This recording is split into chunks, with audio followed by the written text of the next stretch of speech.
All right. So I'm going live to all the channels now. So let's talk about this gun buyback in Ukraine. Gun buyback in Miami for Ukraine. Apparently, the Miami Police Department did not know that you needed an export license to send guns over to Ukraine. So they are working to try to get an export license to send guns over to Ukraine, which is kind of crazy. And without wasn't there something similar done in New York with guns to Ukraine? Yes. But you need to have ITAR license. Miami currently does not have an ITAR license. So I don't know. Maybe they were just going to pack it up and FedEx them all over there. But whatever. That did not happen because they're idiots. So, and here's another thing, right? Most of the guns in Ukraine, most of the ammo in Ukraine, I should say, is 7.62 by 3.9 AK ammo, right? Most of the guns they are looking for is ARs, which take 5.56. Scorched Earth, Rod, come on in. I still don't have access to my Facebook, but there is. Let me drop the link in there. This is an open stream, so anyone can join. So the interesting thing is they're going to send a bunch of 5.56 over there. Or not 5.56 ARs over there, and yet they don't have the ammo for ARs over there. So what the hell are these Ukrainians going to do? Are they going to use them as clubs against the Russians? They're useless. They're sending stuff over there that they can't feed with ammo because they don't have the right type of ammo. So this whole Miami thing is a ploy to get firearms from the citizenry. And also, these guys are really anti-gun. And the Ukraine is arming civilians. So yeah. So we'll get to the Lake City thing in a minute, but I just wanted to finish up with they want to send ARs over to Ukraine, and there's no ammo over there for ARs because it's all 7.62. So they're sending nothing. What the hell? I don't know. Doesn't make any sense. Let's move on to this Lake City thing, and this is crazy. Oh, looks like I have G Webs and Coop. How are you guys doing? What's up, Pump? Yeah. So what do you guys think about this Miami gonna send a bunch of ARs that they collect to Ukraine even though there's no ammo for them over in Ukraine? Well, one, it shows you how little they know about gun laws. Two, it shows you how little they know about guns themselves. It just... Yeah, you can't buy back. Plus, there's dark. And plus, how do they not know you needed an ITAR license to export firearms? Hey, man, they're the law. They think they get to do whatever they want. I probably didn't think about it. Just assume they can do whatever they want. Because they can. If they have a reason to do it, they'll just call somebody and then they'll make whatever or take whatever they need to do. So yeah, that's awesome. With all this logic I heard about a buyback, but I didn't know it was, or a buyback for the Ukraine. But I assumed they were going to buy back a bunch of stuff and then sell the stuff for scrap or something and send them money. So how much did they give people for ARs? Do you know? Like $300. Oh, by the way, look. Oh, I thought it was 150. Maybe it was 150. I don't know. But by the way, look at that is Flying Rich crashing into a car, crashing into a house. Oh, nice. Nice. That is beautiful. Excellent work, Coop. Yeah. So I mean, I don't understand that. So they gave them less than 500 for an AR. Oh, yeah. From what I understand, it was $50 for a shotgun, $100 for a pistol, and $150 for a rifle. Yeah, that's what it's typically at. buyback or whatever. So that's what I assumed it was, and then I just assumed they were going to sell it and give the money to them, because what are they going to give them with all those shotguns and bolt action 22s and garbage that goes into a buyback? Oh, So dude, there's gotta see people what- out in Caltech running sub 2000s. You get to see a bunch of people over in the Ukraine running around with high points. Oh God, no. Well, every time I go to Please see a no. For the buyback, love of God. But hey, if Hi. they run out of ammo, they can always beat the Russians to death with them. Yeah. usually just a hodgepodge of shotguns, single barrel stuff, bolt action stuff, nothing. That Or a needs bunch to be of shotguns. used for. A bunch of lower receivers. Well, Yeah, and they're that's gonna like, the thing. here's your They- firearm, and they're gonna be They like, said, here's $500 for an AR. Then a bunch of people went out and bought the Yeah. cheapest ARs they could possibly find and hobble them together so that they qualify. And then they're sending those over. That's like sending over booby traps. they gotta hand out like, oh, here's your firearm, go fight the Russians. Yeah, exactly. Yeah, And what do I do? It's Throw it at them? You thought this was a gun, so here. Oh, here's your other firearm. yeah. Yeah. Maybe you can stab them. But they send a bunch of 3D printed lowers over. By the time they get there, they're all melted. Hey, we You know what could they just should- get P80 Ralph over there with a printer, and he could just start pumping guns out for them. I know, man. See, they need to tap into the gun community so we can help them. I wonder if they have micro centers over there. Yeah, they probably got better printers over there because they're getting them straight from China at a really low price. Yeah. Yeah, right. Micro Center has a $9.99 deal. People Yeah. are saying that Remington is supplying the ammunition. Rod, what's up, man? I still can't get onto my Facebook. Dude, okay, so may I make a brief announcement about ammunition? What's up? So, about 2 weeks ago, a friend of mine that's in the ammunition industry hit me up, and he was like, "Dark, buy ammo," because I told him I was like critically low, that I was below the 10,000 round mark, and he was like, "Buy ammo ASAP," and I was like, "What's going on?" He was like, "Look, there are a few things that are going to happen that, like now that ammunition is at." And look, guys, let me stop for a second. I'm the one that was constantly saying, stop buying ammo, unless you absolutely have to. Do not buy ammo. Let's control it to bring the cost down a little bit. I'm right now telling you to buy ammo because the guy that I was talking to said a few things are going to happen that are going to change the prices permanently. And this was like 2 weeks ago. And he had said, basically ammunition has gone up. It'll never go back to what it was ever. And that right now it is at its absolute lowest that it will ever be. It is going to go back up because of a few things, quote, that are going to happen, and to buy now, basically. And I called two other people that are also in the ammo industry, and they both confirmed similar things. And then within like a week, you hear that Biden is banning Lake City, which is 30% of our. Is it just green tips, or to what I understand? No, M855.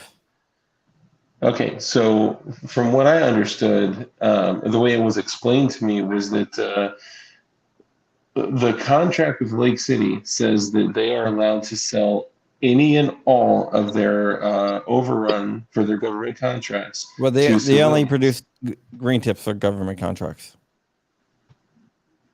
Okay, all right. So, well, that's not bad. But apparently that's 30% of 5.56 ammo. Yeah. Okay. And after, so anyway, I guess what I'm saying is it's important that you have enough stashed away because, people in the industry themselves are saying that the price will absolutely never go back down, even to where it is now. It is only going to go up into buy ammo ASAP. Can I show you guys something? Yeah, Sure. they hit it. $74. What was $74? Oh, Freedom Wolf. Yeah. Yeah, they used to sell them for $50, and they were buy one get one free. It's Wow. crazy. things have changed a lot. I personally, I don't love the Freedom Wolf because of the mix of components of Gen 4, Gen 3 with a Gen 3.5 locking block, which is a little ridiculous. But I got one. It's not terrible. Yeah, I mean it is. But this whole ammo thing is just effing insane to me. Yeah, it's crazy. It is. Rod, how you doing? If you guys don't know, this is Rod Mills, trainer extraordinaire, super trainer from Scorched Earth Firearms. How you guys doing today? What's up, brother? Hey, nothing too much. Hey, we're talking about ammo. Hell, let's look at everything else. I mean, if you're not prepping right now, you should be. Mm-hmm. That's true, man. Water, food, shelter, Yeah. security. It And won't that's, do you a damn bit of OG good. sticks, OG if sticks, you whatever got they're called. yeah, that's Get cord. Yeah, you know where I can find a good deal on some deck cord? actually I could give you a recipe to set this. Or never mind. We can talk about that on my channel. Yeah. We'll hit that up later. Go to your channel, do that. But Yeah, I I mean, mean- I give out explosive recipes. It's legal. Yeah. Yeah, I mean, it's definitely it is definitely time. I mean, everyone should be prepping a little bit. I'm gonna tell you guys some info. This year, I've lost 25,000 out of my 401k. Yep. Yeah. $25,000 gone. Yeah. Like somebody just ripped me off. That's why I invest in alcohol and cigarettes. So prices ain't never coming down. Bro, Yeah, well, I'm not gonna I lie. got my weed stocks, but my weed stocks ain't doing real good either. I was tempted to literally pull everything out of my long-term savings and Buy just buy cigarettes? machine guns. No, buy machine guns. Because I mean, unless the Hughes Amendment is repealed, which we all It's not know gonna- that's not gonna happen. No, there's just one other way. They can open up the registry one more time. Well, there is like 3 or 4 weeks of amnesty left. That doesn't make old machine guns worth less. That makes them worth more. Yeah, but what I'm saying is the Hughes Amendment's not going $1,000 away. AR-15s and $1,000 Thompsons make original Thompsons and original AR-15s skyrocket in price. So definitely invest in machine guns at any point in time. Yeah, like for example, like an AR, like a M16 back in like 2013 was 20-ish K. No, I actually, my Now it's buddy like got double. that. The Olympic Arms, my buddy got that one for 14,500, and we just stripped everything and built a new modern gun off of the M16 lower. In 2013, something happened that was horrible from a single individual that was following the game plan provided by the media, and there was nothing else going on, and they tried to take away 23 executive actions and take away Second Amendment stuff, and they weren't able to do that due to activism and due to people's just gut reaction to say no, same way we did in '94. This year, we're seeing a push like we saw back then or something similar. However, we're seeing it after an influx of new gun owners who since 2013 who've been gun owners have been more aware and more active. We see a more active group of organizations. So I see the potential for the NFA getting pushed away closer than ever. We're getting attacked by people who are trying to distract from literally every single thing that they've got going on right now.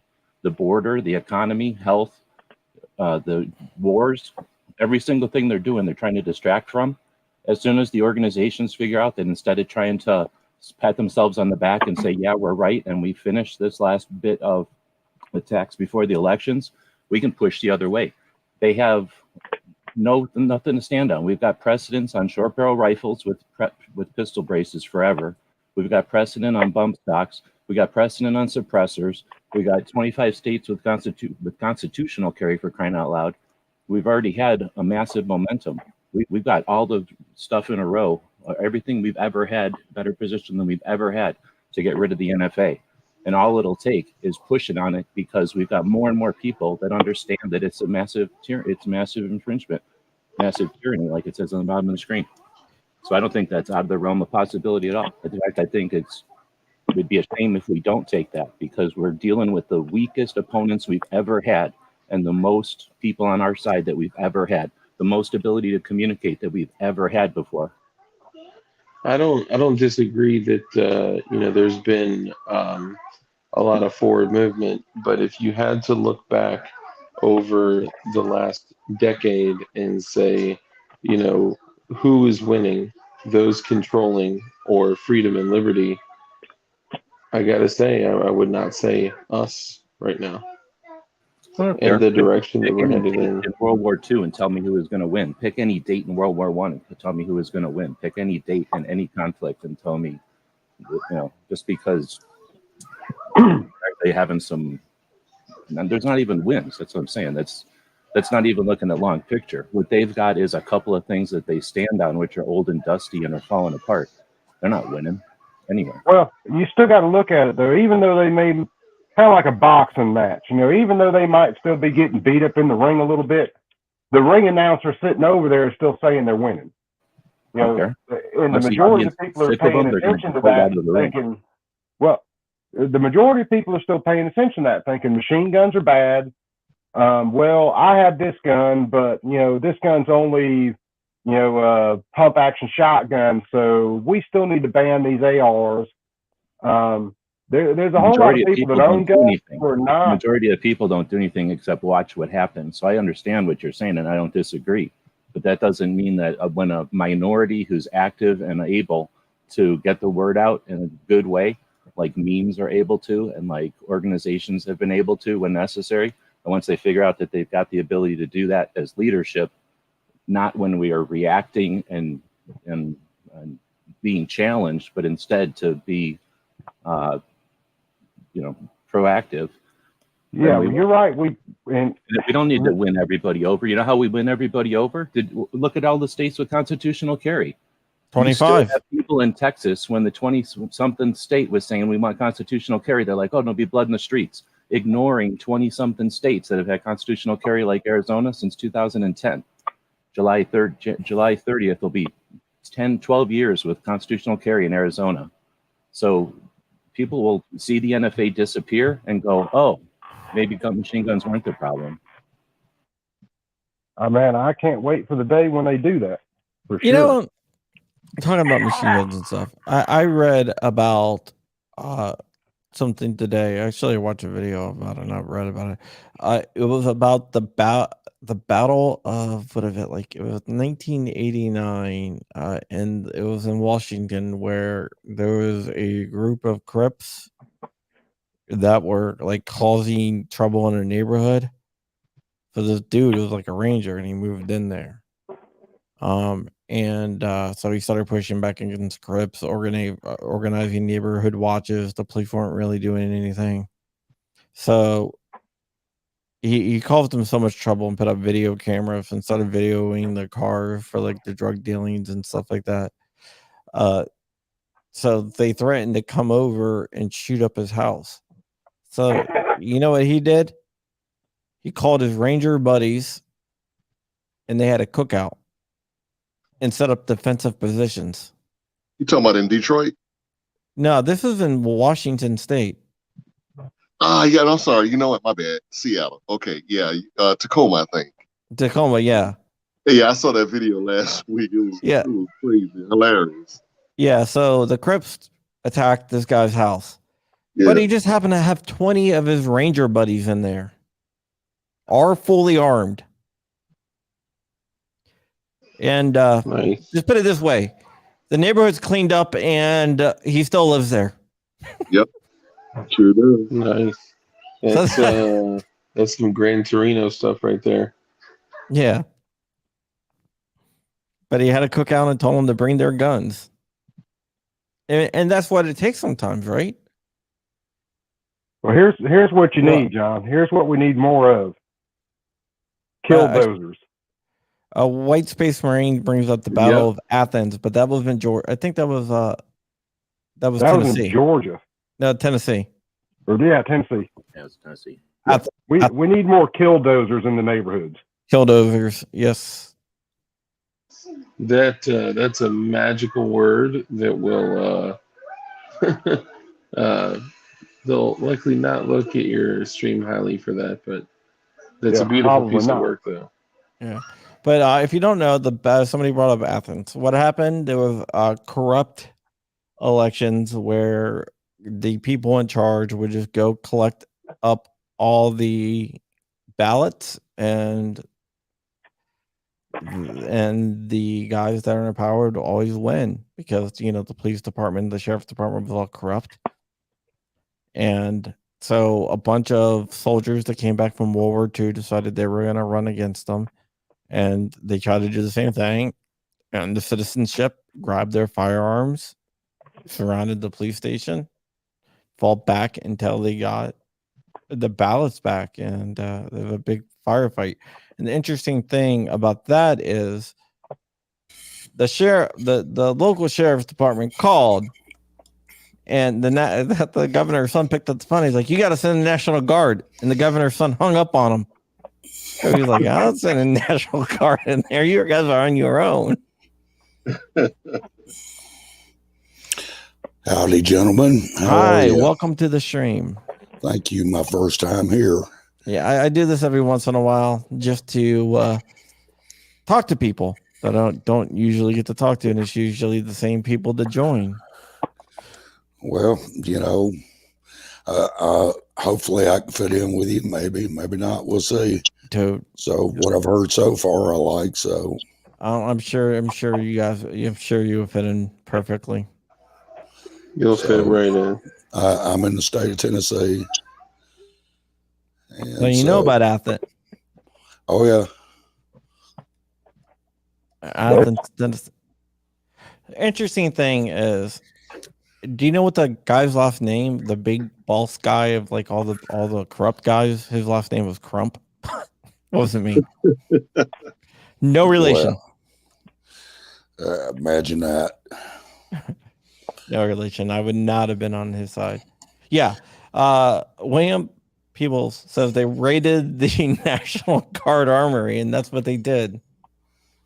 Bring guns, and they brought it down, and it shows when people say, there's no need for firearms to defeat tyranny. Tyranny hasn't happened since like 1776 or whatnot. You can point to Athens, or Rod knows about this, Black Wall Street. Yep. Yeah. Over in Tulsa. To tell people about Black Wall Street. You did it on my stream before, Rod. Well, it was a situation where African Americans basically had their own financial sector, whereas what they're doing right now is what you see in most cities, like with the Korean population, Chinese population, Jewish population, even I'm going to say in some cities, you can look at the Middle Eastern European, such as Bosnian, those type people. What they do is they went in and they had their own investments. They invested in businesses, homeowners, everything. Everything was going good. And then there was a situation, and it can't be confirmed or denied at this point of who said who or what or when or something happened and it sparked off a racial incident. And it basically subsequently the whole area of town or city, well, I'm not going to say the city, but the area of town in which they were in was actually burned down. And they bombed it. Did they bomb it? Burned down. Okay, I got to check. No, what I'm saying. Yeah, it burned down, but it burned down because they bombed. It was firebombed. Yeah, they firebombed the government firebombed their own people. Right. Also, Here we go. also think about this. Look what happened to those Asian Americans that actually fought in, I think, was it World War II, and they had them. They rounded all the Asians up. I can't remember. Japanese. Okay, yeah, and Internment camps. Yeah, they put them in camps, and I'm like, I didn't even know that growing up, and I'm like, wow. So I'm thinking like, man, what if that could have happened to me? There's your tyrannical government right there, in a nutshell. Look what the government did to the residents to Tuskegee right in the same time period. Yeah, in World War II, when they bombed Pearl Harbor, a bunch of people were like, "Hey, can we move?" Because the neighborhoods were like, "Oh, I don't like the idea of somebody from Japan living here." So you could look at it that the government took everybody and rounded them up. But if you listen to the things, they were in a camp or whatever. They were in a government camp or whatever. But if you listen to the stories of it, nobody dug it. But I don't think people were interested in staying at home either. This was before the internet, and people were freaking different people back then. This was, 1940s. But they didn't have a choice though. Well, tyranny is alive. I'm just saying, it wasn't like the government was like, you know what? At least we're skeptical of everybody. They were, but they were also like, you know what? This will save a lot of people's lives if we move some people around, because there's a bunch of people that are just going to get plain old killed in their neighborhoods, like killed in their houses. Well, that's going to happen. So, when the shit finally hits the fan, it's going to happen. Stuff in black and white and like sketching, So, but tyranny has been alive and well within our government for the last 50 years. You keep calling it tyranny all the time, but we're battling a war, a world war. I agree with that. I agree 200% with that. It ain't just from within; it's from without. And this country is in deep shit because of it. Yep. I don't want a revolution. What I want is a restoration. A revolution's the only way you're going to get a restoration. I mean, call me what you will, but I just call them the way I see them. Talking is not. Based on what? Based on what? A government that's lasted through 2 world wars and a civil war. I agree with John. All you got to do is wash off the tyrants and go back at it. Yeah, well, it's kind of hard to do that when you've got the legal system and everything else working against you in their favor. So you don't pick your battles. Welcome to war. You get better. Well, I'll stop right there because I can see you and I'll go back and forth on this for hours. G-Web will go back and forth on anything. G-Web will argue with a tree. So, I mean, that's why I'm not really, but I'm not going to stand by and listen to stuff where it's like, oh, it's not easy. Let's burn it down. That's not, what am I supposed to stand there and go, yeah, let's burn it down because it's not easy. Well, check this out, guys. Check this out. We just sent $50 billion over to a country that's losing the war. Okay. Now, what do you think that they could have done with that $50 billion with ensuring that either one, we have a police officer in every single school in the United States, or 2, we were able to fortify schools, give them that money, that we just gave the Ukrainians that we're not going to get back. Okay. We ain't getting that money back. Okay. That money is gone. You ever lent money to a relative and you knew that you wasn't getting paid back? That's the same thing that's happening. Okay. They say that they want, to make our kids safe. But when I was at the NRA convention, man, it was crazy because of the fact that we were inside saying, okay, well, how can we stop this? But you got protesters on the outside, paid protesters, that were beating us down, saying that we had no business being there, and I'm like, you know what, if you want, and I'm like, hey, look, that's your right to protest. Okay, you know what? That makes America cool. All right. My right is to bear arms. Now, what I'm also doing at this point is I'm trying to see how can we stop this? Because anybody in that convention center could have been affected by it. Okay. Anybody on this phone call right now could have been affected by it. Nobody was in that convention center laughing and hooting it up saying, hey, you know what? We're glad kids are dead. No, that wasn't going on. But that is what mainstream media will allow you to think. Because when I came into the convention center, okay, they look at me. I'm African American. What? Whoa! What's a black guy doing in the NRA convention? Okay, John will tell you I'm from the hood. Okay, but the one thing is this: I know I want my Second Amendment rights. I know that if I'm not protected, then I'm a sheep, and I'm not depending on any police department or the government to protect me. I'm going to protect myself. Can I say one thing on that point? Sure. It does not make a fucking difference. Excuse my language. It does not make a difference if you're purple with green stripes. If you're an American, you've got those rights, and they're yours to have. Exactly. They're yours to exercise. Doesn't make any difference if you're black or white. So, you know, although I get what you're saying, but you know, you see where I'm going with all this, right? I see. But the thing is that they didn't really, they came at me, you know, because I'm like, it's 10,000 folks in here, and I'm coming into the convention center, and they're looking at me, and they're like, oh man, they're running up to me like I'm somebody important.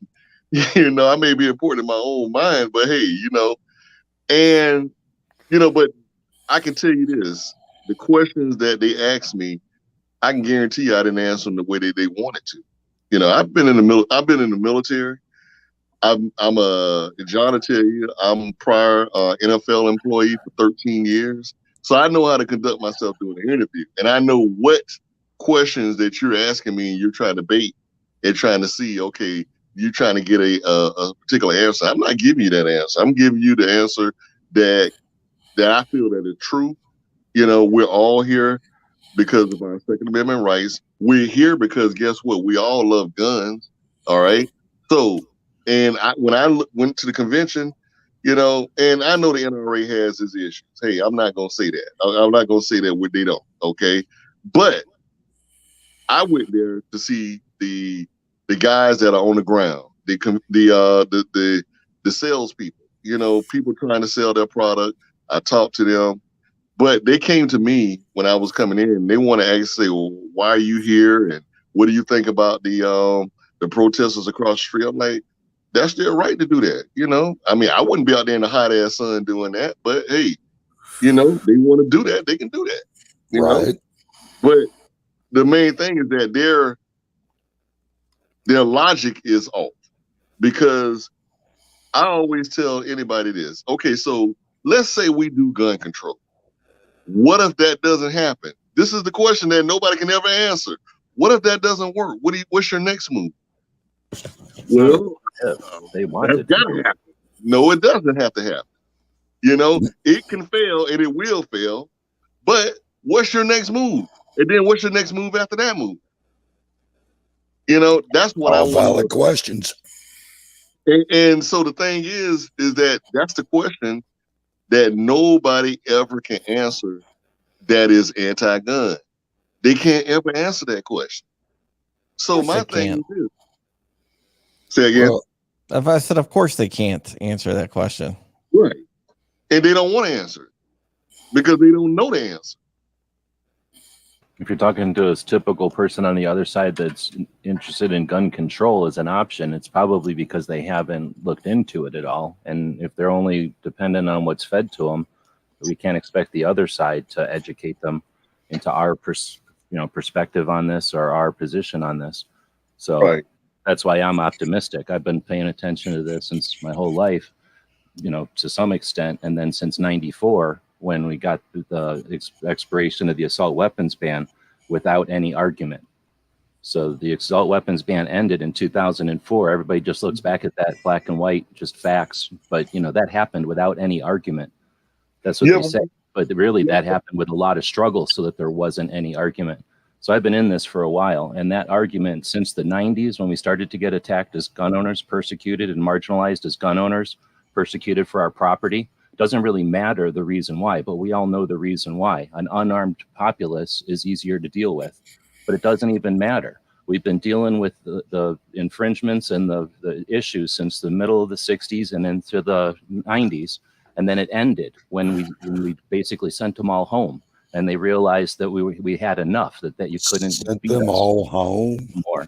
So what Okay. I've seen since then, since I've been online since 2004-ish, paying attention to guns specifically, is the evolution has changed. It started to change in 2013, and it's changed dramatically. And it changed because we don't just say my property, my rights anymore. We educate, we understand what the other side is, because we, gun owners, are both sides. Gun owning is not a political situation. So now gun owners from both sides of the political spectrum have come together and developed the responses and the positions, and that education is making it to where it's at a standstill today. It's certainly not because they're scared of people saying my rights. They're not scared of that at all. They're stopping because they're understanding that it's our rights. Exactly. Now, also, I got two questions. One, why do they never bring up the sunset clause of the Clinton gun assault weapons ban? They never Like, seem why to don't they add it to anything else anymore? Exactly. Yeah, I know. Why? Because it worked? Like, because it worked too good for us, the free people, like the people that, aren't abused by that anymore? It is always like that, a half of everything. Like when I'm giving my concealed weapons classes, and I'm reciting the Second Amendment, a lot of people, they're like, oh, we didn't know it was a second part. I'm like, yeah, it is. The right of the people to bear arms shall not be infringed. And I say, so if we break that down, what does that mean to you? And they say, well, that means that you can't change anything because this is in stone right here. I'm like, yeah, pretty much. Okay. Now, another thing on the whole other end of the spectrum. Now, what I want to know is, who does Joe Biden have informing? Because we know Joe Biden's not a gun guy. Okay. So who does Joe Biden have him informing him about a 9mm can explode out of your chest if it hits your lungs, Beto O'Rourke. No, I think this every time he opens his mouth, like just shit spews out. But he's got to get that from somewhere. I mean, dude, the dude doesn't know where he is most of the time. He got lost, and the Easter Bunny had to help him on the freaking lawn of the White House. True. But this guy's the most popular president in history. 80 million people voted for him. My thing is this. So when you watch his stuff complete, you watch it live, he'll sit there being normal, and then he'll take a moment, he'll breathe, and then he'll do something weird, and then he'll go back to being normal again. And then all you see coverage is the coverage on the right is the weird thing he did. And you don't see any of the other stuff. And it's just as easy for them to edit out the weird thing he did. So you're going to talk, where did they come up with that specific thing? Like, it could be a mistake, or these are people that went to school to know how to manipulate people. They seriously need to manipulate people. They did it when he was standing in front of a helicopter, so it would be the horrible audio, and everybody would think it's they got a jump on it. And this guy's been an actor a politician his entire life. He can do anything. Same thing. Well, that's what I'm saying. He can do anything he wants on cue. Is it more likely that somebody who's done anything his entire life on cue is playing the whole world like a giant thing, or he's just literally accidentally saying the most stupid thing at the precise time when it distracts from other things like millions of dollars going to places? I refuse to just how can you have a tinfoil hat and then suggest that this guy's an imbecile? Oh, everything is working against us. It's a machine working against us. And then this guy just happens to be an imbecile. Maybe I don't think he's in charge. Doesn't matter, really. I mean, we're sitting here talking about it, and there's other stuff happening. His voice is being heard, though, whether he's in charge or not. It's a distraction. When you say, how can he say, is that about 9mm? It's possible that he just literally doesn't care at all, right? The president doesn't even care at all about what he's saying, or a guy who spent his entire life saying exactly what's going to piss people off, and exactly he wins every time he pisses gun owners off. You know that. So every time he pisses us off, he wins, and every time he pisses us off, he wins on the other side. So a guy who's done that his entire life accidentally messes up just at a great time. or everybody's paying attention to what he precisely wants us to pay attention to. Well, no, I mean, I don't get pissed off. I just think it's comical. Some of the stuff Yeah, he says. I don't get pissed Every off. single person getting I a don't chuckle get pissed off out of either. All I can do is it. laugh at the guy. You know, but it's not funny what's happening to us because he is where he is. And with that, I'm gonna duck on out of here. John Crump, is it? Yes. I'm gonna sub you and give you a thumbs up on the way out. Hopefully, I'll get to see you again. I've got another stream that I was headed to, and was All right, killing a well. minute and happened to run across yours. Well, thank you for coming on. I'm not sure Yes, which sir. channel you're watching me on, but I got a couple. I mean, what I got here, John Crump News. Yeah, that's my main channel. Okay. All All right, then. I appreciate it. Y'all have a great day. Good weekend when you get to it. You All right, too. thank you. No, but I understand what you're saying, G-Webs. I do. And I work behind the scenes a lot. And it's sometimes it just I don't know, man. It just gets hard. Like that's why I like GOA. Because I work for them, but I was on the call recently at like 1 o'clock in the morning working with some of the lobbyists from GOA on stuff to present the next day. People don't realize like how much behind the scenes stuff is going on, and how much of the stuff is an act. People actually think that laws are written by lawmakers. It's not. It's written by special interest on both sides. I've been a part of that process. So it's something that people don't realize. I'm just trying to figure out why hasn't anyone publicly fact checked him on any of the craziness that he spews out regarding Newsweek did. I will say Newsweek definitely did. On the Canon stuff, because it's fallen on deaf ears, right? Like, oh, 9mm really only does this to a lung. Like, you know what I mean? Like, the damage has been done, right? By saying it like that, it's just like a bad headline, and then they retract it 6 weeks later on the back of the magazine. Yeah, but Newsweek, I'll show you right here. I think that's the tetherball. That's the fireworks, right? Like, because he doesn't want to get up there and go, we've been taking a look at it, and our own studies indicate that prohibition of firearms is like the least effective way of solving any of these issues. What we really should be doing is putting a lot of money towards developing the communities that each of these are coming from. Each of these killers have come from, right? He's not going to say that because he doesn't want to solve nothing. He wants to keep playing tetherball, and he doesn't want to send the tetherball back. He wants to send it back in a way that gets fireworks, right? Well, do you know he once said, before he ran for president, or before he was like Barack Obama's vice president, that background checks are ineffective? But he has changed his mind since. Well, I'll tell you this. It's like this. If they don't want to, you know what? I don't even think seriously deep down that they really, really want gun control, because, okay, what if everything is fixed? Okay. What do you have to run on it? What's your value now? This thing, I can't remember who said this, but this thing is like a circle. Is going, and if you look at the history of the United States, going back to maybe the 60s, 70s, all right, it's all a big circle. Farther than that. It runs on like 20-year cycles. It's in a circle.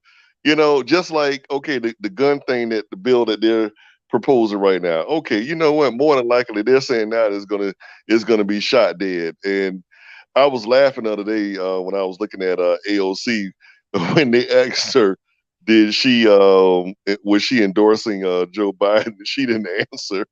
I said, "Oh, they didn't think that was gonna happen." I'm sure that. You know, and I'm like, man, they don't want Joe Biden. They're at the point where now they're like, man, you know what? We don't need Joe Biden. We need somebody else. That makes the Republican Party more stronger because if, you know, think about this. If Trump runs, if we got DeSantis running, you got two strong, viable candidates right there. Who do they have? They went to Joe Biden because they didn't have anybody. Remember now. Well, Obama Elon was Musk is now Right, he backing was like DeSantis. he was like the best of the what they had left, right? So I figured they're yeah. using Biden to like, oh, let's see if it works with Biden. Let's see if it works with Biden. Let's see if we can get it through under this because they don't care if they wear him out. Right? He was the best worst candidate they had. Well, they thought that, you know what, if we hire Biden, people will still remember him and Obama together. And man, maybe that. And then, you know what, let's top it off with putting a black female in as a vice president. And that's the key thing there. That we've got it. And you know, So you now think they're playing identity politics? well, what the chickens are coming home to roost now. Okay. If you look at it, you got that guy. Okay. You was only going to play smoke and mirrors for so long. I got buddies of mine that are strict Democrats, but they're in the health field. And I said, judging by what you see on Joe Biden, what do you think his cognizant level is? It says very low, if any. And I'm like, so you want a person that is half brain dead or all brain dead leading your country? You know, it's an amazing thing that think about this, man. I'm surprised we haven't had terror attacks going on with what was left over of ISIS and Al Qaeda and everything, because technically right now we're at the weakest that we've ever been since I can almost say I was alive, or at least since maybe the Carter administration. Oh no, I think forever. I think forever. Like we've always been way more stronger than we are now. Like that, right? That in that way, yeah. So thinking about it like this, it's amazing. You don't hear about COVID anymore. You don't hear about terrorist attacks anymore. What happened to all this stuff that was going on? You know, that we were afraid of so many years, and now boom, it's gone. Boom. You know, it's all a method of control. Yeah. Right, to keep everybody's head spinning so that you don't retain it long enough to be able to focus on it or something. It's some tactic. You got something, one other thing leading into another thing, to another thing, to another thing. Okay, but if you sit back and you turn around and look behind you, say, well, what happened to all the other stuff that was? I see the gun thing. We're gonna have mass shootings across the United States, no matter what. Okay, that's something that, you know what, the best way to deal with that is to go out there, get your gun, and get trained. Okay, that's the best way to handle a mass shooting, because anywhere, I told the sheriff here in Jacksonville, I said, look, the two things that mass shootings have in common: one, of course, the shooter; two, they're always going to be in areas where they are least likely to have resistance. 94% of the time. Yeah. So I'm like, I say, hey, you know what? I go to the NRA convention at least every other year, and I carry my gun on me in there this year.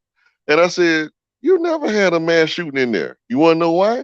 Because if they did, that person's time of living is probably going to be within seconds. Okay, they'll be dead. Okay, but you know, I don't know what I'm talking about. You know, I don't know about guns or whatever. So, you know, that's what I get shooed off as. Okay, well, you just don't know what you're talking about. You know, you love guns and you can't hear anything else. No, I know fact, and the fact speaks for what I'm seeing in front of me. You know, but it was crazy. Now I will tell you guys this. I'm not sure if you guys were down in Houston, but USCCA threw I guess like a mixer, after hours mixer type thing at this restaurant about maybe a half a mile away from where the NRA convention was. Those same people that were protesting across the street left their little protest boards right where they were, walked down to the restaurant where we all at.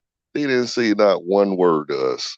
It was clear that we were, you knew who we were, because we still, everybody had their NRA, little things around their neck.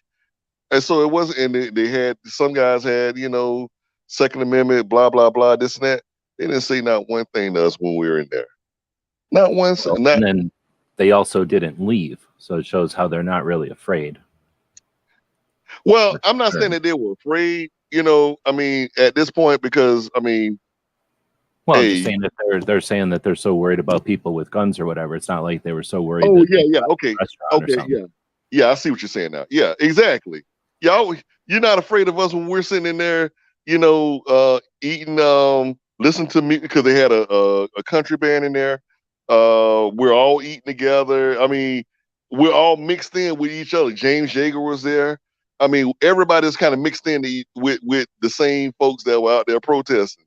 Not one person said anything out of line, because it's easy to bark for a dog to bark behind a fence, but you bring a bigger dog in that same yard with that dog, he gonna shut up. He gonna cower. Okay, so you're yapping and everything, out in the streets, blah blah blah. And I said, hey, look, you know what? Me and American Gun Chick were, and her and Joe were together, and we were like, man, I'm not worried about them. I'll walk right through them. Now, the one thing that you're not gonna do, you can say anything you want to, but the minute that you put your hands on me, then you got an issue there. I said, hey, they can do whatever they want to. They can say whatever they want to. They don't know me, They don't know where I'm come from. They don't know what I represent. So the words really fell on deaf ears.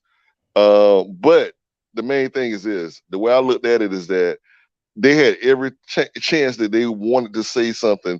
If they wanted to say something, they had every chance to say it at that point in that restaurant. It's called Rustic. Okay. Nobody said it. It was quiet as a church mouse in there. Nobody saying anything. And we all got along. We all ate, drank, had a good time. Hey, see y'all tomorrow at the convention center. And that was it.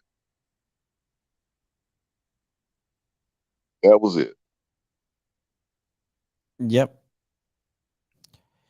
That's the way it usually works. It reminds me of is it the coyote and the dog, and they punch out or whatever, and they're friends?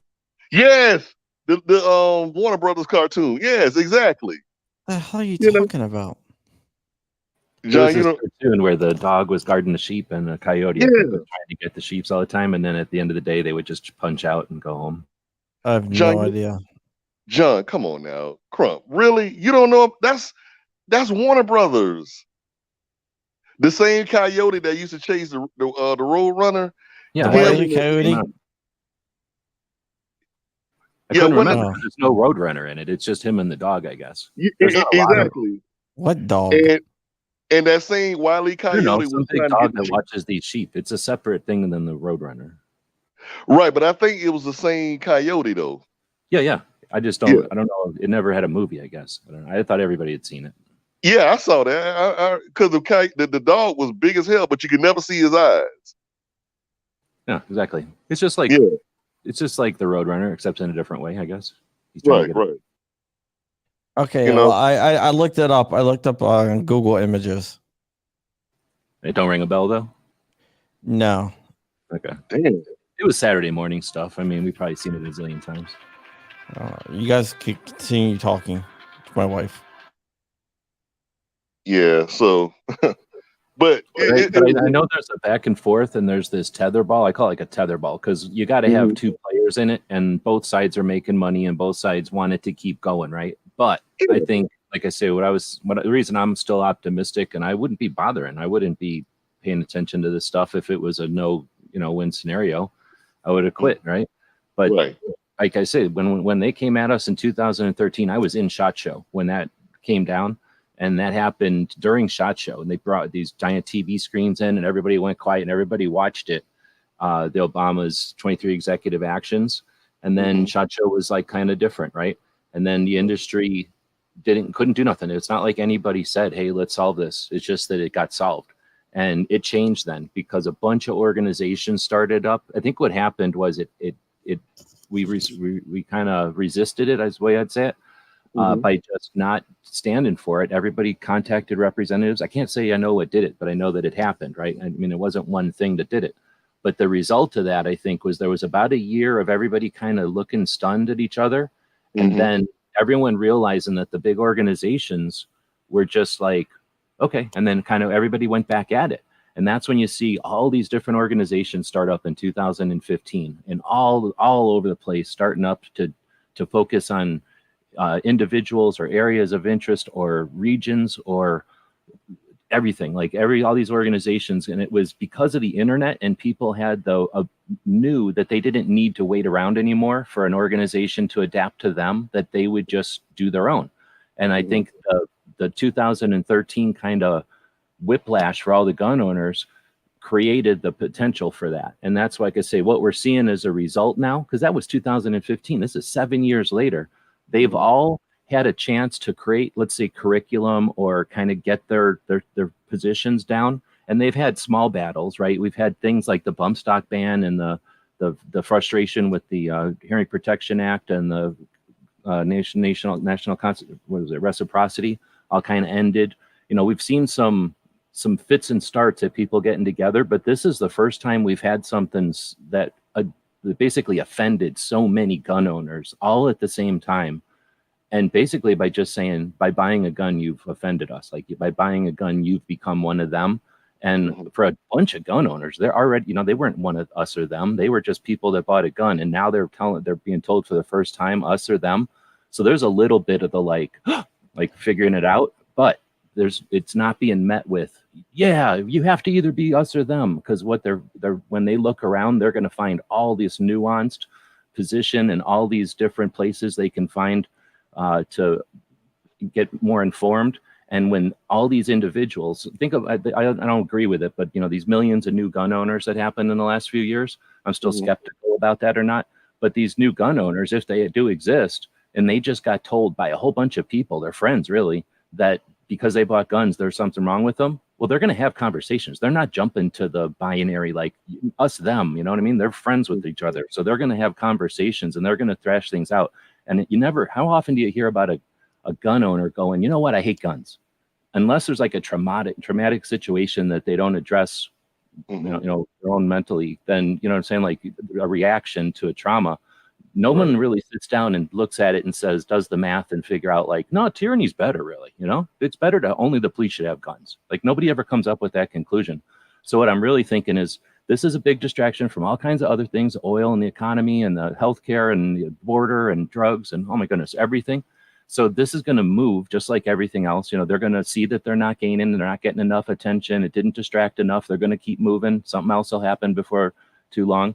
And all these gun owners the gun owners' rights groups that had their first chance to really show up are going to see that the NRA is ineffective and that the other organizations are still doing whatever they're good at, lobbying or court cases or whatever. And that gives those other organizations some experience and some motivation and some skin in the game. So they're around now. They've been through more than one battle. They're never going to fail. They're going to just get larger. And now that people are figuring out that I don't have to choose this organization or that, I can be a member of 6 organizations if I want. If I want to support the entire nuance that I have of my opinion of guns in the community, I can support that with 6 different organizations now, instead of being frustrated that my $30 to one organization isn't as faceted as I want it to be. And that's what we're going to see in about a year and a half now, is wait for that to happen. And that's where I'm still optimistic. We're going to get rid of the NFA. They're going to figure out the background checks are boring. They're going to figure out, as soon as that happens, the antis are going to figure out that there's other things to be anti. Like, they can be anti-cars. As soon as robot cars happen, they're going to be anti-robot cars. Right? Going to the next thing. Now, but they're going to hate them.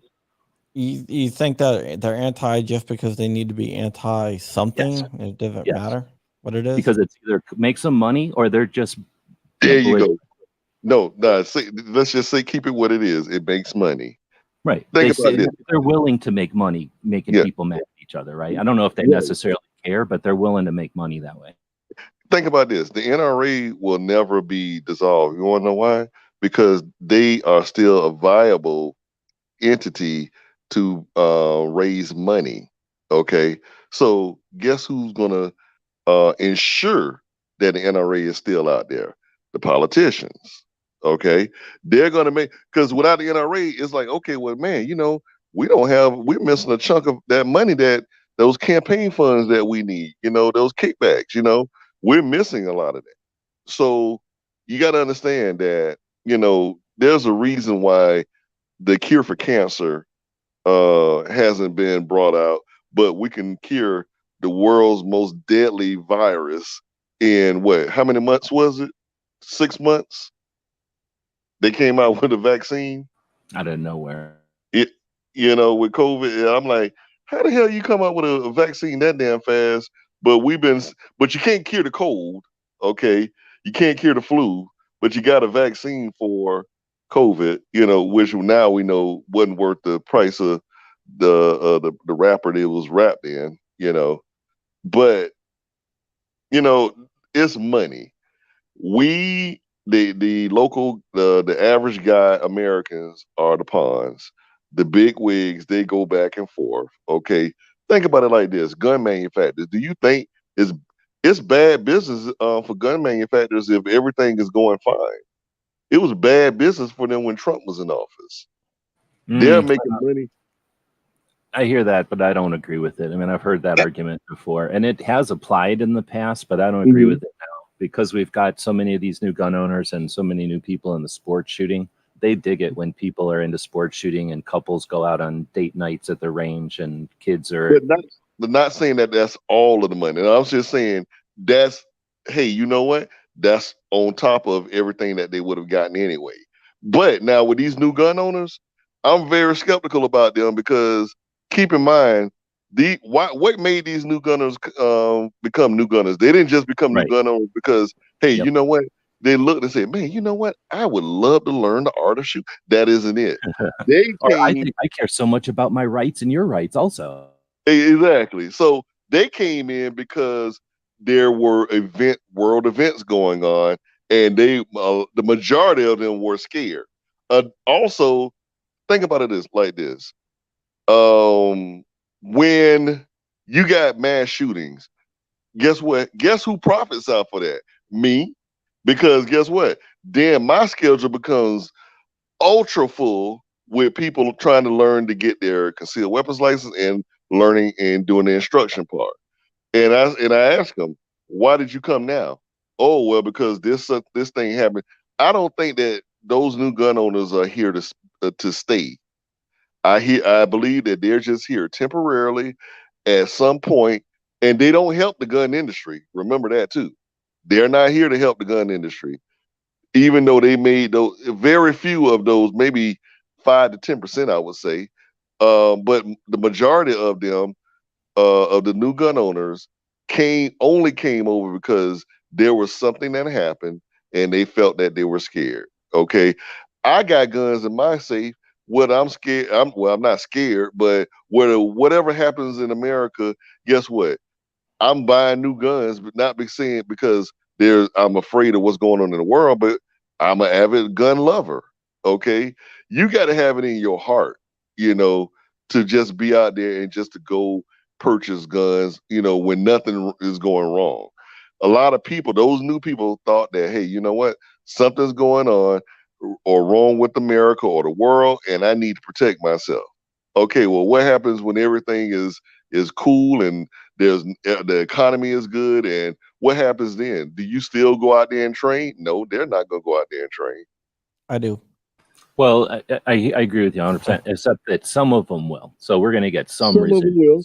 Yeah, we're going to see some. And then the silver lining or the bright side of that too is that I don't disagree with you, but there's been a whole bunch of gun owners who've been, I'm going to call them like big brothers and big sisters, Hold on. I had to cough. Big brothers and big sisters without anybody to mentor. So all these new gun owners came along and they had this opportunity because, like you say, everybody all of a sudden had this interest in self-defense and concern. Yeah. So a bunch of people had this opportunity, and when you get that, scratch that itch, and when you've had a chance to teach and to share your knowledge, number one, you're sharing it with your friends. So that's why I think some of them are going to stick around. They're going to understand that there's more to guns than just the talisman or the whatever, because most of these people bought them, and some of them are going to train, but most of them bought them and think, okay, I got my gun, I got my toilet paper, I've got my extra water, I'm done. I've accomplished my goals. But the people that get that extra, and then I guess what I'm saying is the people that gave them that chance to coach or whatever, I don't know what the measure is there, how many. I'm not saying it's a bunch. I'm just saying it's another silver lining in it, because I agree with you that if there are new gun owners, because I don't agree there's new gun owners. All they did is look at 4473s, and in states with universal background checks, if a grandpa wanted to give a shotgun to each of his 4 granddaughters, that's 4 4473s, and that's not one brand new gun owner in the mix. That's just redistributing some guns, right? And if they're just counting 4473s, then I'm skeptical about how many new gun owners there were. But I agree with you that the new ones were just like, I need to buy a gun, I need to buy toilet paper, I need water. It was just another thing on their list. But some of them that stick around, and I guess I'm saying the gold silver lining is the gun owners that get a chance to be mentors now, because a bunch of people, again, I'm looking at this from being a gun owner my whole life, going online and sharing gun stuff online, and then watching that evolve over the years. A lot of people sit in an observer role, and they go, oh, I'm watching and I'm learning, and now I got my gun, but I'm an observer, I'm just watching. But now when their friend goes, hey, you know about guns, can you tell me about guns? Now all of a sudden they become a level up, right? Now I know more than my friend, and I'm able to help my friend. And I do know, oh, I am a gun owner. Oh, I can buy more. And that, I don't know how big that's going to be, or how big a factor or whatever, how many people, but there's that is going to be a factor. Well, I took a bunch of people shooting the other week who've never been shooting before, and now they all have range memberships, and one guy now owns like 7 guns. Oh, his wife doesn't know. You're talking about the range that I can't remember the name of, but you're that one that's... Yeah, I took a couple of people shooting. I got one of the private lanes, and we went in there. What you'd have to do back when I was a kid to go shooting is tolerate like some Sanford and Son shit. Like you'd have to go hang out in some guy's like quarry and shoot, right? And some people would not do that. There was no running water, you know what I mean? Like it was no bathrooms kind of thing. And some people, when they go to a country club and they get to experience all that, like that's a whole nother level of gun ownership or at least a realm of gun ownership that we never, or what's the word, like spectrum of gun ownership that we never had back in the day. Yeah, we went and shot. Then we went to the restaurant that's in there. Then we went to the bar that's in there and just hung out after. And we didn't shoot after we went to the bar, of course. But we shot. Then we went to the restaurant and the bar that's actually part of that range. And it really, really, like solidified them, because I got to look around and see. Well, these people aren't like the yokels I thought they were going to be. Now, he was right. I do believe that every red-blooded gun owner needs to pick one person out in their friends list and say, hey, you know what? Be a mentor of them. Now, as an instructor, I do that automatically. Okay. I mentor anybody. One thing with anybody that when the last thing they hear from me is, hey, look, I tell them, you do not have to suffer in silence. If you got any questions, if you hear anything on the news and you got a question about it, don't sit there and wander. Call me. One thing now I tell them also, if you only want to know the truth and the facts, you call me. But if you're not looking for the truth or facts, don't call me, because I'm going to give it to you. Okay. Whether you want to hear it or not, I'm going to give it to you. And there's a lot of times where people don't really even understand the fact that, hey, you know what? you can actually own a gun. You don't have to get a concealed weapons license to carry it. It's a privilege, you know. I'm sorry, it's a right, not a privilege. So, you know, the main thing is that I said you driving is a privilege, but your Second Amendment is a right. As long as you're an American and you haven't broken any laws that will prevent you from owning a gun, then guess what? You can own a gun. You know, you can actually keep it in your home. You know, now it is advised, you know, if you live in a state that requires a concealed weapons license, for you to get that concealed weapons license, because optimal protection is in and out of the house. But the main thing is this: you do not have to have a concealed weapons license to be a gun owner. That's what makes America great. You know, we're the only country in the world, I believe, that has anything that close to the Second Amendment. No, In it, Poland does. oh, they do. Yeah, they just passed it Oh, so they just passed it. Okay, so about a year, probably less than. G-Webs, you might be able to correct me on this. About less than a I year don't ago. keep track of them, but there was a book that came out. I think Second Amendment Foundation. Either they were involved with publishing it or writing it, but I forget. But it was called something about the comparison of all the different countries. And this is like maybe, oh man, it was a while ago, like 14 or something. But ever since I knew that book was out, I never cared about remembering any of the other countries. But yeah, there are other countries that have better gun laws than us, but they're typically countries that no one will ever pay attention to because they're also like in the Middle East and stuff where like there's just countries where there are no gun laws. So it's kind of like they don't really have laws, so they're better than us, I guess. But well, you have Switzerland. I don't know. Switzerland? I know there's a bunch that are, we're kind of in the middle of everything. It's just that when the antis want to use numbers against us, they say, oh, we can't count third world, or we can't count Mexico. Like they can't count countries that don't make their point, right? Yeah, Switzerland gives you a gun. I don't know if they still do that, but yeah, for a long time they did. And then you had to have it in your house, right? Yeah. There used to be a law where you used to have a gun. They stopped doing it, but just recently they stopped doing it like a while ago. But yeah. Well, look at Kennesaw, Georgia. It's a law there that if you're a resident of Kennesaw, Georgia, which is a suburb of Atlanta and basically North Atlanta, you are mandated to own a gun in your home. And crime went down, right? Crime went down. I'm like, hell, you ain't got to tell me twice. You know, you don't have to tell me twice to get a gun. You know, hey. But again, even when the riots happened and COVID happened and all of that, you know, you had people that were running haywire saying, "Oh, woe is me! What's gonna go? You know, everything is going crazy. The world is ending." Guess who was sitting in their living room with their foot up, looking at the TV with a remote in their hand, and my AR-15 was about maybe 2 feet away from me. Yeah. I wasn't worried about a damn thing. Yeah, this is a Swiss pantry. That's the rifle that the government gives. Oh, wow.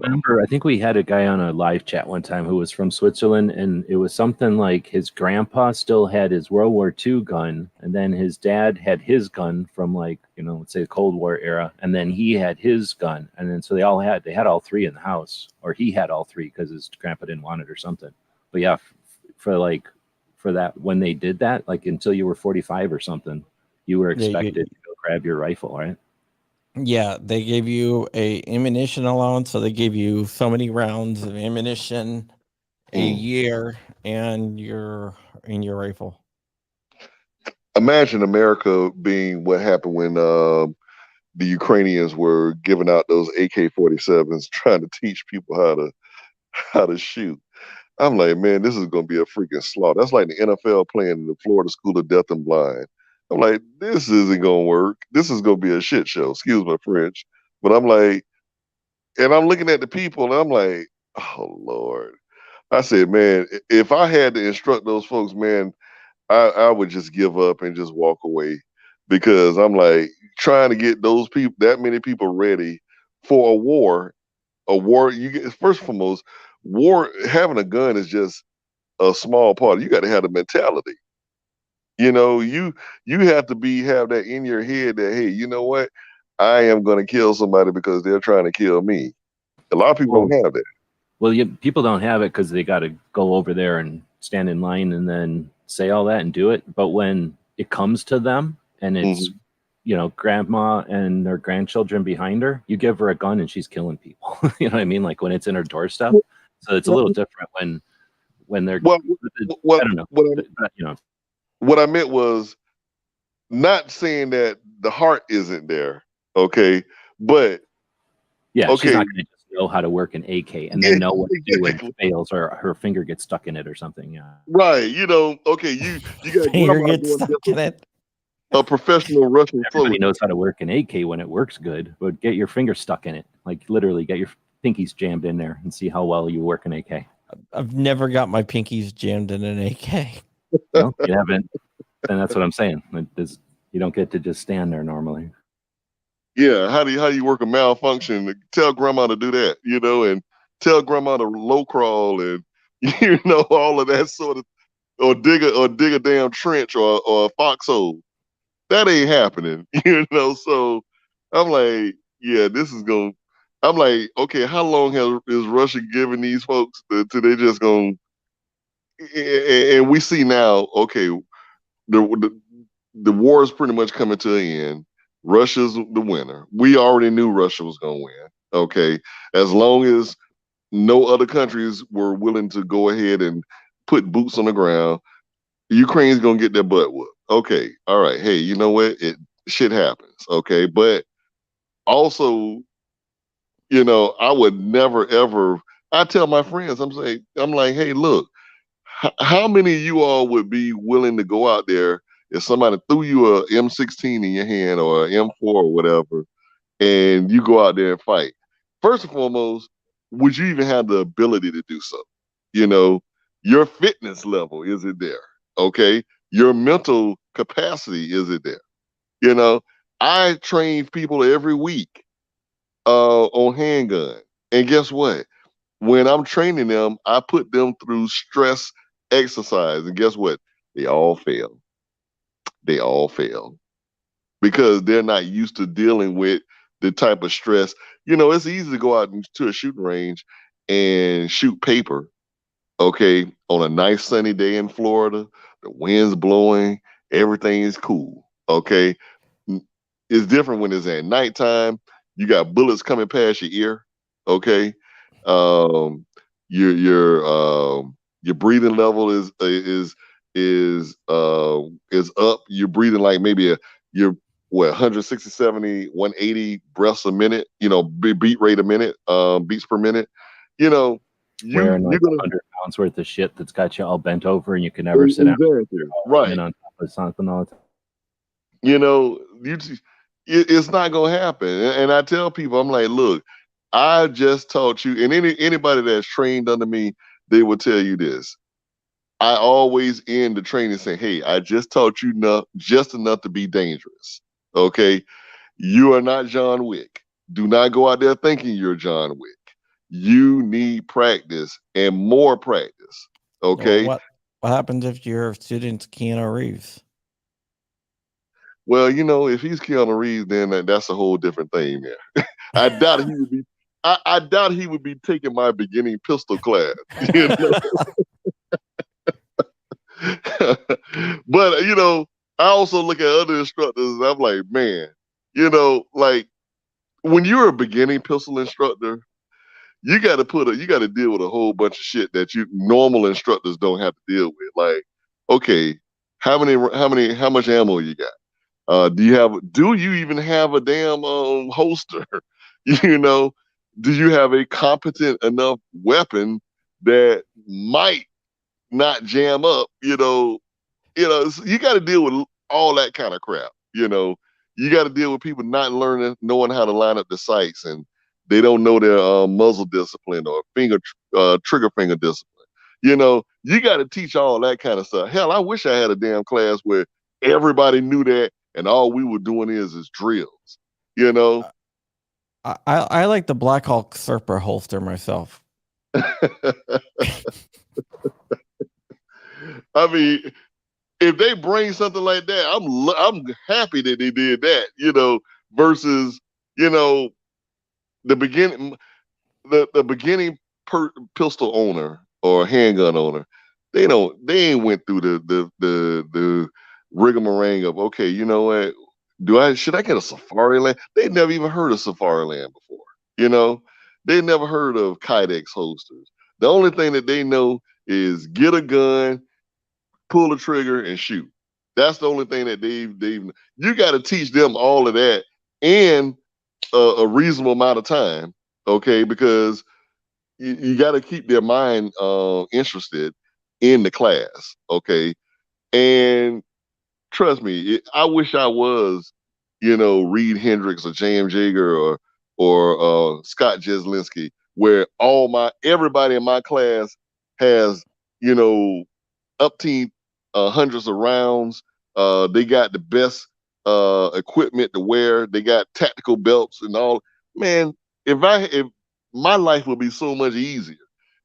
The majority of my frustration when it comes to teaching new people is the frustration of them, like, it's like if you're a little league coach, but you're a former NFL coach, but now you're teaching little league, and you got to worry about kids pooping in their pants and falling asleep, and doing the team meet. Imagine if you say something and it offends them. Yeah. Like, oh, I picked the wrong thing. Like, oh, and then now it's like, oh, I didn't like that instructor so much, or I have a problem with his training, and blah blah blah. Like, you got to be aware of that. Like, man, you know what? You hit the nail on the head on that. I had a young lady where in my class, after every empty magazine, there's a requirement that I have that you look at your muzzle. Okay, I'm sorry, your barrel. You lock that slide back, you look in your magazine well, and you verify that there is nothing in there. And once you verify, hey, you have to give me a loud, audible, clear. Lady said, well, I'm not telling you anything. I was so taken aback by that. What? Yes. How does that make any sense? Yeah, I'm not saying anything because she was already mad because of the fact that she wasn't hitting the target just like I instructed to. She was, everybody else was hitting the target fine, but, you're the one that's being singled out. So now I'm having to, that's why I don't like doing a lot of big classes with new gun owners, because of the fact that you're always going to have one or two that can't hit the broadside of a damn barn from 2 feet away. Okay. You got to work with those folks. You got to try to find out what gets them rolling, what gets them motivated. And for me, I'm a prior Army guy. So what motivates me is, hey, you know what? Come on, let's go. Not sitting there having somebody think about what they're doing and all of that. So you got to be a psychiatrist also. So it's like riding a bicycle. You ain't going to think about riding a bicycle. You're going to freaking ride the bicycle. Exactly. So, but if you say it in the wrong term, keep in mind you're on a gun range, and so you're sort of, your voice level is elevated, okay? Because guess what? You got people on either side of you shooting, okay, behind you or in front of you or whatever. Now you got to deal with all of that, and now you got to deal with somebody who's disgruntled because they're frustrated because they're not able to do what you're instructing them to do. And now you got to slow it down even more. Thank God that I have now from Mil-Spec Mojo, he taught this, whereas, hey, if you can't find your sights, what I'm going to do is I'm going to put a magazine on top of that rear sight. I want you to move that gun until you see that front sight through that rear sight. And after that, oh, wow, there it is. Okay, and then after that, you take the magazine off. Now, see that bullseye on there? Put the front sight on the bullseye and squeeze your trigger. You're saying like on top to make it like a channel, like they're looking through the exactly the rear sight. I got you. Can I show you guys something? Yeah, that's cool. Check this out. I'm gonna go put it up on stream from Alibaba. A P80 from China, knockoff. Wow. P81. But this is gonna get someone in trouble because you notice something that it has What's that? holes drilled, Oh, all pre-drilled holes. Uh-oh. no Well, tabs. you know what they'll start doing? They'll start enforcing that to where it won't even be able to come over in the country. No, that's gonna get someone in trouble because that's a But you can 3D print them anyway right now. you mean, can so, 3D print them. So why would you import them? Well- But I guess people could import. well, they may have people like me that I'm not mechanically inclined, I must say. Yeah, but once those holes drilled and there's no tabs, Yeah. ATF considers that a firearm. Yeah, it could be an issue. Yep. And there are a few on AliExpress. But see, they're not worried about that right there because They're in China. that's well, the fact that they're not. I'm not gonna say it's probably on their radar, but it's probably so far down. It's like pick your battles. Okay, all right. At some point, it'll probably come up, but I can't imagine a lot of people buying those Chinese, Alibaba, 80%ers, Yeah. This is from the Fun Toy Company here. Let me just put But this John, up I'm gonna here. tell you, I would love to know the percentage of arrests made or shootings that came from an 80% handgun. I would love. I can't find that anywhere. Well, you can't because they don't separate like 80%, 80%ers and guns that had their serial number filed off. And then what about if you get an 80%er and you put a slide on it and then you run around just like if it was a squirt gun robbing people? Is that still a gun crime? Is that still a crime with an 80%er? I mean, it's still a crime. I know that, but I'm saying, do they count it as a gun crime still? I don't know, but I know NBC, when they did their story on 80%ers, one of the guns that they had at the crime scene still had the tabs. And they're talking about, it's like a crime scene gun. It's like, wait a minute. Well, because there's no holes. if you're talking violent crime versus gun crime, somebody can be standing there, they stop and frisk, go, oh, you got a gun in your pocket. That's a gun crime. Now there's a gun crime, and that person was just standing there. Yeah, it didn't have a slide on or anything. It was just a P80 that somebody threw in the street, and then they added like police lights. Ghost guns don't need slides. Apparently, maybe that's what makes them ghosts, because the slides are invisible. I mean, every time I look at when down here in Florida where they have like a picture of the gun that somebody, maybe some criminal has been caught, and they had the little evidence photo where they have the gun. I've never seen a P80 gun in any of those photos. I always see skies and high points. Skies, high points, and what's that other? Damn it! You were talking about it yesterday, man. I can't remember. The Jimenez arms. Yeah, Jimenez. Yes. Jennings. Yeah, all of them too. Yeah. Yeah, Jennings and Jimenez is the same. Oh well, they're out of business now, right? Yeah, they're out of business. Jimenez, the original guy, Bruce Jennings, not Bruce Jennings, Bruce Jennings.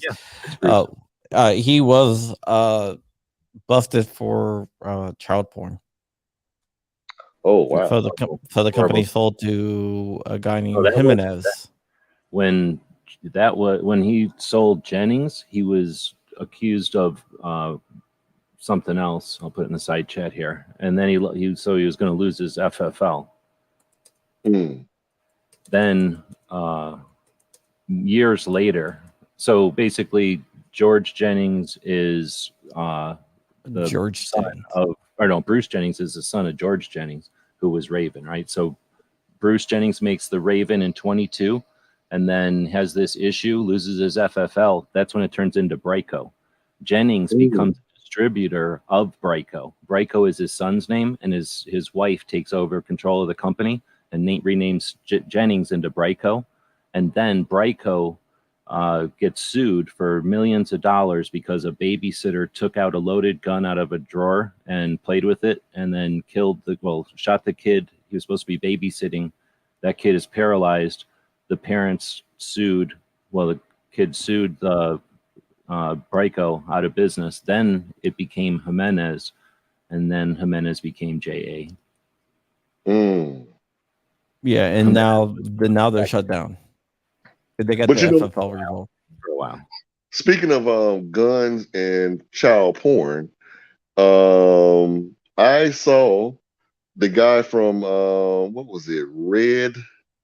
What was that show back in the day? Red Line or Red? I don't know. You guys are older than me.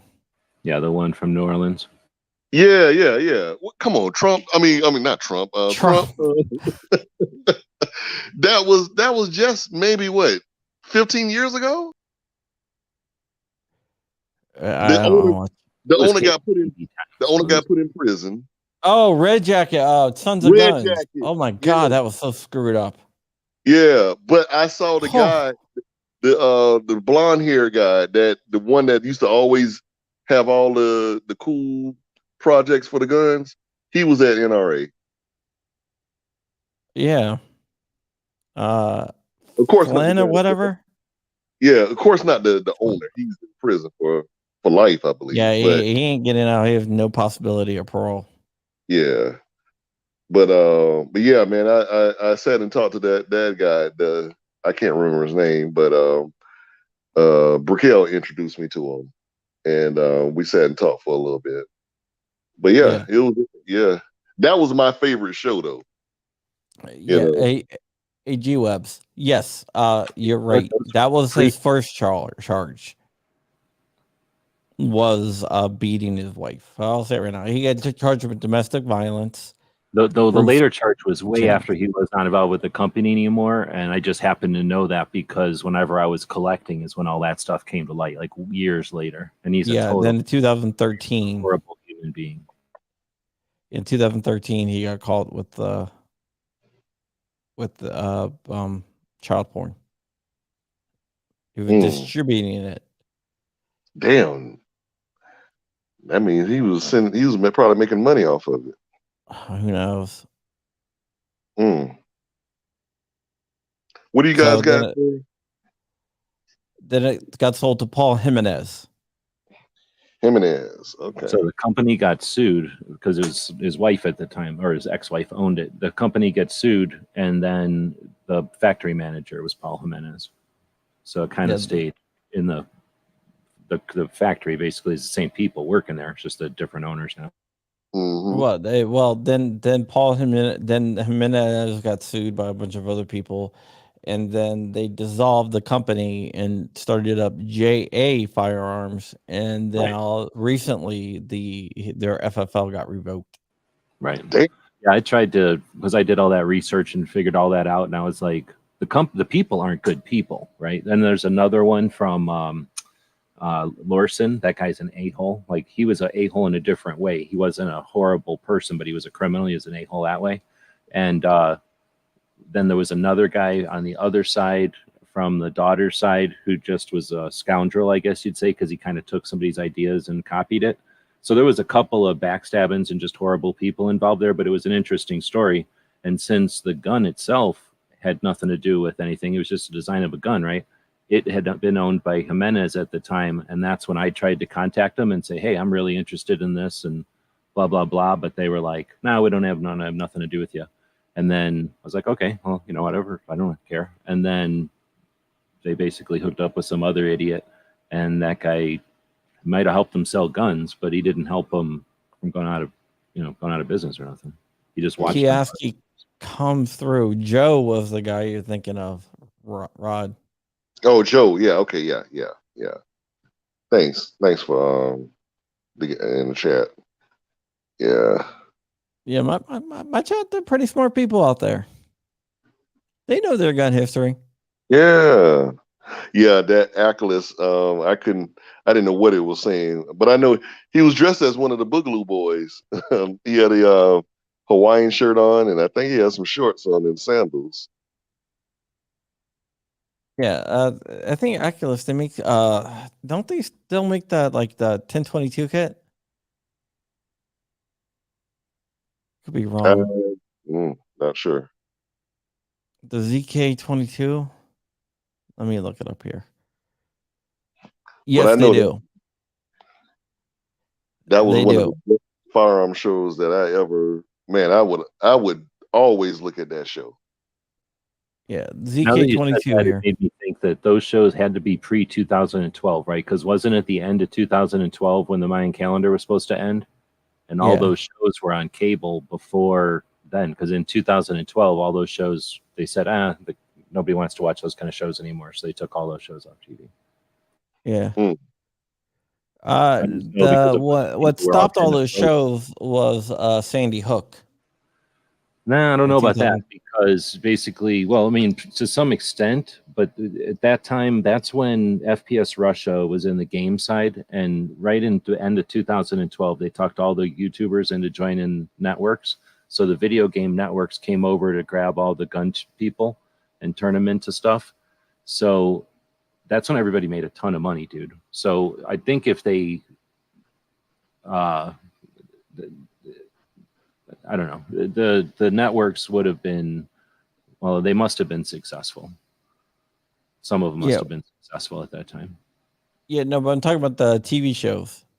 Oh, sorry. So the TV shows, I only happen to know because we all went to these networks. We were all getting approached by TV shows. And then at the end, way before the thing actually happened in November, everybody stopped getting approached because we all knew each other. And every time we would, well, those of us that knew each other would talk to each other, we would get approached by one of the TV shows. And some people had been on TV successfully and some people hadn't, right? So when somebody would get contacted by one of the TV producers, they would ask around.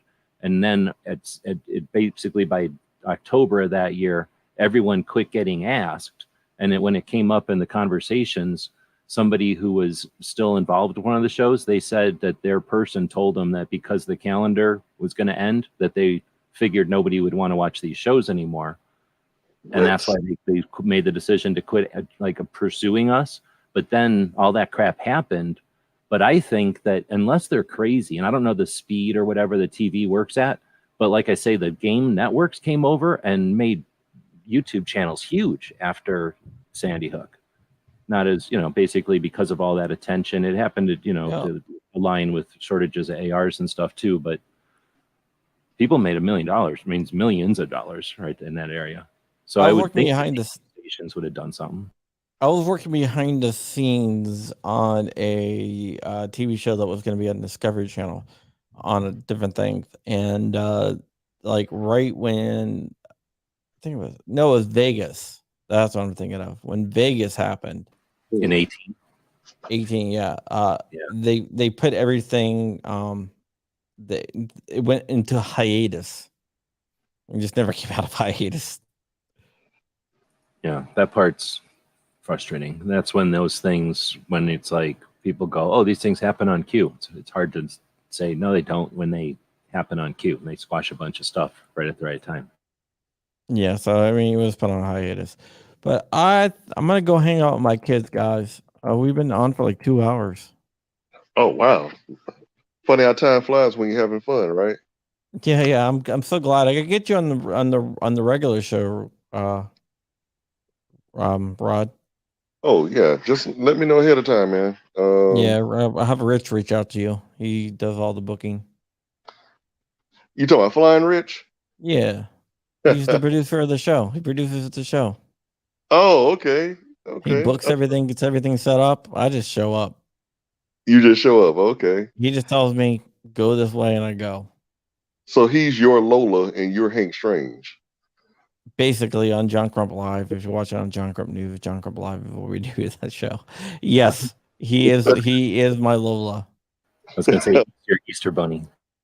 Your My Easter Easter Bunny, yeah. Oh, the Secret Service agent. Come on, G-Webs, you got to admit that was funny when the Secret Service agent was telling Biden to turn and he kept on walking up the hill. Well, if I was the president, I'd do whatever I want, but I don't think that's what that guy was doing. No, you know what I'm talking about, G-Webs? Yeah, I know what you're talking about. That's what I'm saying. But He kept I would on think walking up the hill and people were like, what the hell? Like, screw it, I'm walking where I feel like. This is my grass. I'm walking wherever I want. But I don't think that's what I don't know what happened. this Clue was me. a long time ago. It was just like just kept but the Secret Service agent was telling Biden, he lands at the White House, right? Okay. I'm going to try to find it because into one of the doors, and there's like a sidewalk walking up to the door, and he just decides to just not go in that. He just keeps walking. He just doesn't turn or whatever. He just decides to keep walking, but not in a way like, oh, I'm going to go see if the hose is on. But like, Like he was lost? Yeah, he was gone. yeah, I'll show you. Damn. We'll end the stream with this. Mm. So he comes off the helicopter, right? They salute him.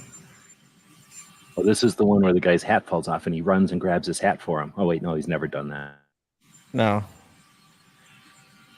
So he's walking towards the White House, right? DLD says I'm the White King Strange. I don't know about that. So he's walking towards the White House. Now, this is where the goddamn guy lives. How do you get lost? Watch. So the Secret Service agent is going to tell him to enter on this door. He's going to start pointing to the door like, dude, you got to go to this door. You got to go to this door, right? Now watch this. So see the sidewalk, how it goes? Look, Secret Service agent's trying to stop him before he walks any further.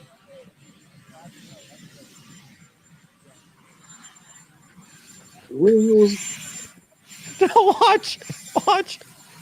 This is the best part. Like, yeah, it's a sidewalk over there. I'm not going in. He's Secret Service. Where's he going? He's like, you never saw that? no, I never You saw didn't that. walk straight past the door and keep on walking.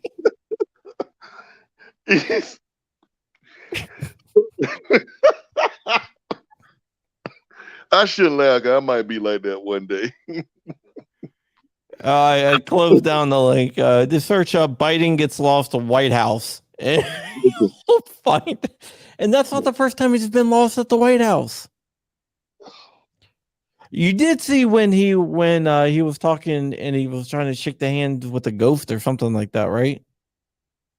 Lord, no, I totally missed that one. I don't look at the news much. Damn, he's. Did you say shaking hands with a ghost?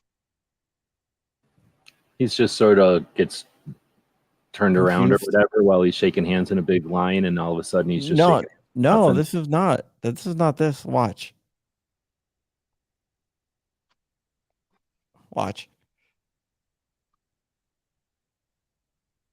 So was somebody supposed to be there or something? Could have been karate chopping somebody.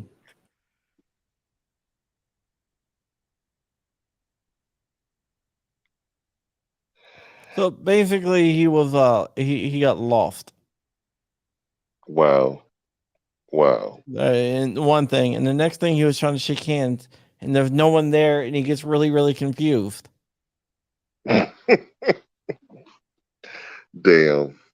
All right, guys. Hey, happy Father's Day to all the fathers out there. Tell people where they can find you, Rod. They can find me hiding on they can find me at Scorcher Farms Training on Facebook, YouTube, as Hank Strange would say, the Twitters. My website is at scorcherfarmstraining.com. Great trainer, by the way. Yeah, thanks, man. Thanks. I try not to, what did the Red Rider kid? Cheat your eye out. Yeah, I try not to shoot my eye out. So try to make sure that everybody else doesn't do the same. Yeah. Yeah. Yeah. All right. And G-Webs, tell people where they can find you. Oh, I'm on the internet. So thanks for the link. Appreciate having a chance to chat. I've been working on a project here, so I'll have about 20 more minutes here, but it almost worked out my whole project here. Appreciate it. Oh, that works out perfectly. I gotta go work on my book. Yay. I gotta send you that list, G-Webs. Like you just keep on forgetting. Crump, let me know next time you're down here in Florida too.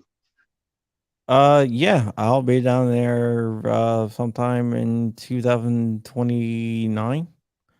Or if you go into the Iraq Veteran Range Day. I'll definitely be at the IV 8888. I don't know when I'm gonna be down in Florida next time, but I will be at the IV 8888. Okay, I would like to be there too. You know, Are you anything. going?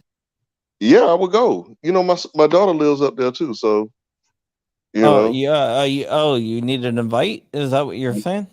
I need an invite. I need a plug. I guess I can arrange something like that. I appreciate it because I heard that you're the man for that. So I don't know where you heard that from. the No, I powers talked that to be. Eric. I talked to Eric quite a bit, so Yeah. I can arrange it. I got a picture of me and Eric. If I show it to him, he'll probably remember me. Yeah. I'm sure he will. He's a pretty cool guy. Yeah. Plus I'm prior Army too. So, hey, but you guys have a good one, man. It's been Gun Webs. God Webs. I sound like Joe Biden now. G Webs, man. People call him G Webs. G Webs. That's all good. Oh man, man, it's good chatting with you. Yeah, it's good chatting with you and Crump. You know, I'll see you when the crow flies. Okay. All right, man. Not good. Take care, man. That's good. All right. See you guys later.